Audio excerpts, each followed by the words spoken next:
I'm Michi Ferreol, as you said, and I'm a current sophomore at Harvard University. And today my talk centers around the word BalikBayan. So as we know, in the Philippines, the word BalikBayan is normally used to describe somebody who has lived for a significant amount of time abroad, whether to work or to study, but chooses to return to the Philippines. And to me, BalikBayan has always been a word that I've loved, but I've never thought that I could actually be a BalikBayan. Besides, I really loved growing up in the Philippines. This is me on the right-hand side, actually giving my best April Boy Regino impression. And I couldn't ever imagine growing up in a different country. And more than that, I couldn't imagine leaving this country and living somewhere else. But that changed when in 7th grade, I was given the opportunity to attend the International School Manila on a Filipino scholarship. And it was there where I was pushed to think outside of Philippine borders. And that's where I started entertaining the idea that perhaps maybe I could go to college in the United States.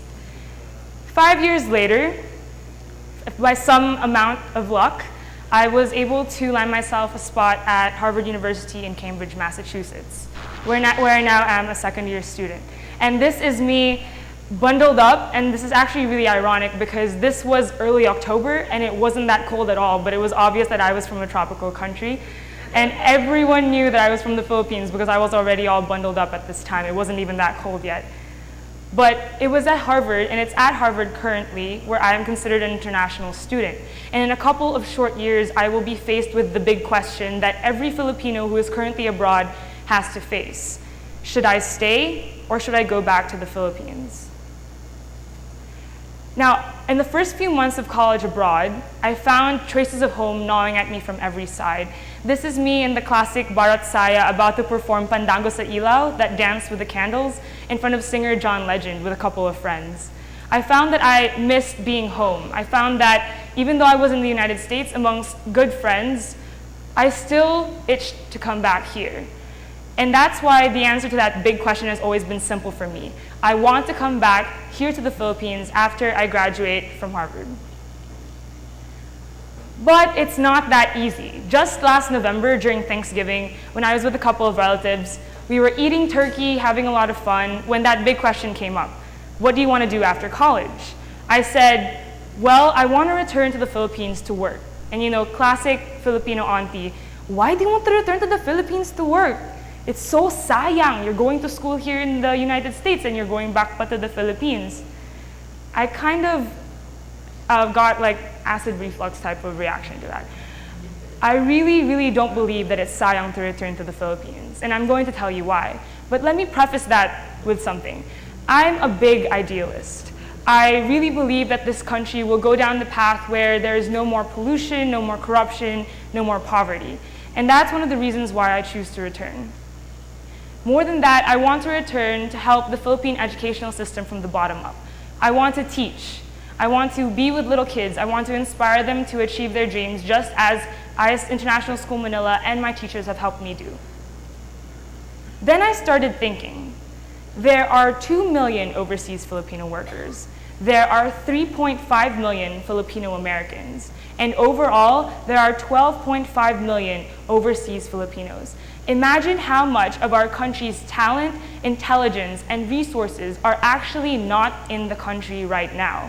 Brain drain is a real problem, and this issue of Filipinos not wanting to come back and thinking that it's sayang is actually exacerbating the problem.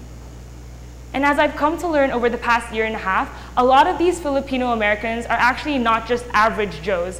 They are CEOs of big companies, founders of nonprofit organizations, women like these 3 women who I met earlier in 2012, who have actually established enterprises, ventures, and businesses that are thriving in the United States.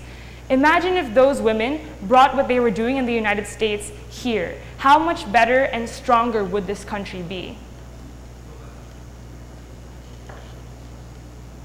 This is a photo of the Filipino students who are currently living in the Boston area. So they go to schools like MIT, Northeastern, Boston University. So imagine if only 5 of these students chose to do what I am choosing to do, to come back to the Philippines after they have finished their studies and bring whatever experiences, contacts, and new perspectives they can to the country. It's really simple. If more Filipinos who studied or grew up abroad returned to the Philippines, to this country, this would be a much better and stronger place to live. The Philippines has an insane amount of potential, and that's obvious already with how much we're climbing up the economic ladder over the past few years. And on a more smaller scale, Filipinos who actually study abroad do very well in their institutions and perform better than their peers.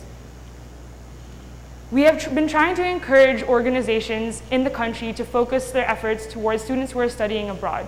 And we have also tried to foster that interest in the students who are currently fourth-year high school students in local high schools here in the Philippines.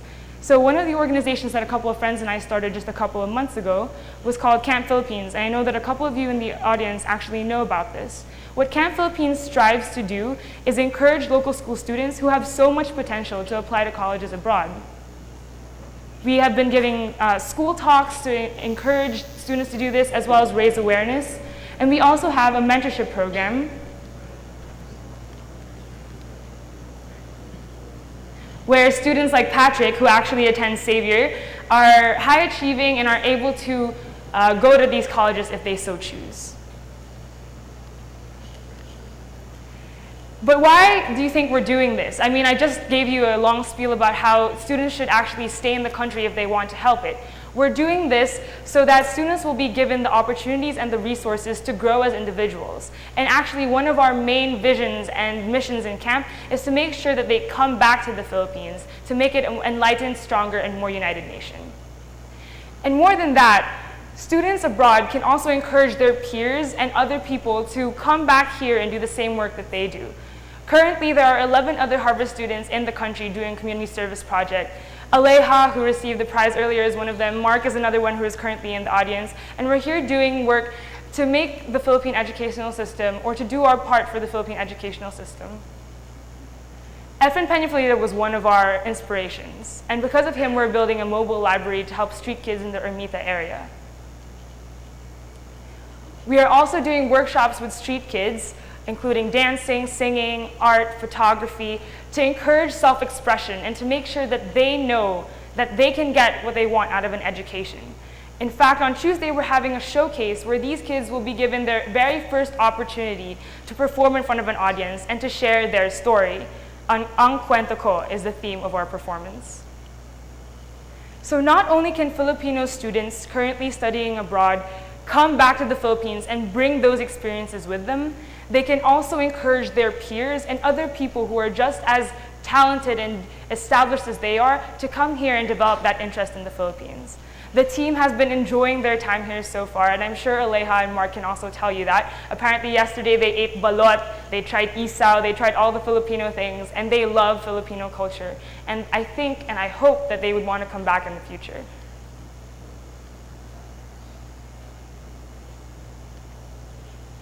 So why education? I think all of you might be wondering, how can you tackle an issue this vast, Michi? Like, what makes you think that you as one student can help the Philippine educational system in any way whatsoever? Well, simply put, and related to the theme today, education is what makes me feel fully alive. It's something that I want to do, and something that when I get up in the morning, I feel like makes the day worth going through. It's something that I've done since high school, and I didn't realize until recently how much I've been passionate about it. Before, I used to be a pre-med, but after I took organic chemistry, that sort of withered away. So when I decided that, or when I found out that at the root of everything I did was actually a desire to help every child in the Philippines receive as good of an education as I did, that was when I decided that this is what I want to do. I believe that students can leverage what they learn inside the classroom to open their minds to new possibilities and to make sure that they establish themselves as productive members of Philippine society. But more than that, I believe that the power of personal contact and connection with these kids extends far beyond anything that you could ever accomplish through policy changes or things that you can do through government. I believe that if you see that one kid through all the way to college, if you talk to them about making sure that they work their hardest in their classes, that is an immeasurable impact that no government official can ever measure. And that is something that I want to do, and that is what makes me feel fully alive. As I always say to myself, what really matters at the end of the day is that you're doing something you love for a place that you love. And more often than not, that is going to be the Philippines. So for a lot of you who may choose to study abroad, who may choose to live abroad, I encourage you to be the brave soul and be a BalikBayan. And if ever somebody tells you that it's actually sayang to return to the Philippines to do what you want to do, think of another word instead. Think of kaya. You can do it, as so many other Filipinos have done it already. We can do it, and we can make the Philippines a better place. Thank you.